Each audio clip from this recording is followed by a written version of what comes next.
কোরআনের মর্যাদা কত। বাদশা জাহাঙ্গীর, তার বেটার নাম বাদশা শাহজাহান, তার বেটার নাম বাদশা আলমগীর। আলমগীর ছিলেন কোরআনের হাফেজ। জরিগণ মারহাবা। কোরআনের হাফেজের নাম কি?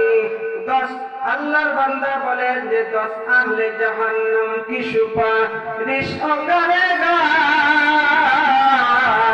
फिरदौस में लेकर उनकी साथ चलेगा। मरहबा। কোরআনের হাফেজের লাভ কি? কোরআনের হাফেজ আজকে যারা মাথায় পাগড়ি নেবে তাদের আব্বা বড় খুশি, তাদের মা বড় খুশি, তাদের জাগিরদার খুশি, মাদ্রাসার উস্তাদ ম্যানেজিং কমিটিও খুশি। আজকে আমাদের মাদ্রাসার থেকে মাদ্রাসার ছাত্ররা কোরআনের হাফেজ হয়েছে, সম্মানিত পাগড়ি পরিধান করা হবে। বাদশা আলমগীর কোরআনের হাফেজ হওয়ার পরে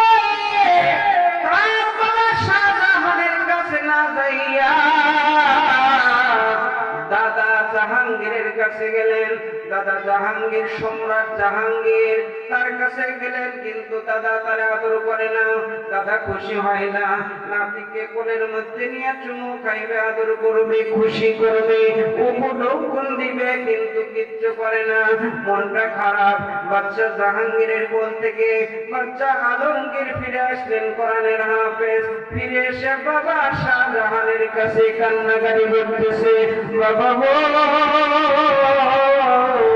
এত কষ্ট করে করে রাত জেগে জেগে কোরআন পড়লাম, রাত দিন কোরআন পড়া পরে পুরা 30 পারা কোরআনের হাফেজ হইলাম। বাবা আমার এত কষ্টের সাধনা আমার দাদা তো খুশি হয় নাই, আমাকে আদর করলো না, উপটও কোনো দিল না। কথাগুলা শোনার পরে বাদশা শাহজাহানের মন খারাপ।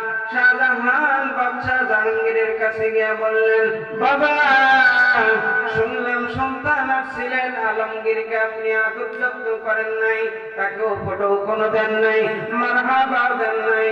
ডেকে ডেকে বললেন যে ও শাহজাহান, তুমি আমার সন্তান, তোমার সন্তানকে কোরআনের হাফেজ বানাইছো।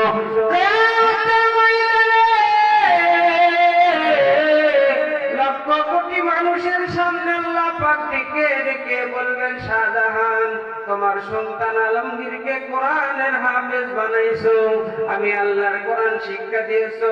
আজকে কোরআন আল্লাহকে তো বিশেষ মর্যাদা দেওয়া হবে।